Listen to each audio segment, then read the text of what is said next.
నేను మొండిగా తప్పుదారిలో వెళ్తుంటే వద్దని వారించింది, వాదించింది. అంతేగాని నువ్వు వెళ్ళడానికి వీలేదని గట్టిగా నిలదీస్తుంటే, నాకు ఎదురు తిరుగుంటే తను మాట వినేవాడేమో.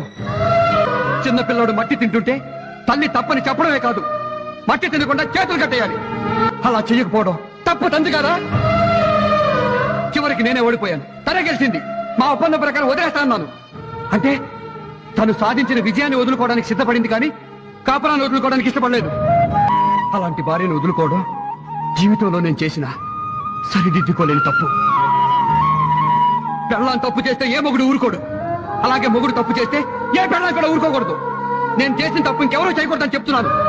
నా టెంపో, అహంకారం, అత్యాశ, పొగరబోతాను, పతను. తనది సంస్కారం. ఆ సంస్కారానికి తల ఉంచి నమస్కరిస్తున్నాను. ఇంతమందిలో నన్ను క్షమించమని అడుగుతున్నాను. జీవితాంతం తనతో కలిసి నడిచే అవకాశం ఇవ్వమని అడుగుతున్నాను. Please please Vijaya.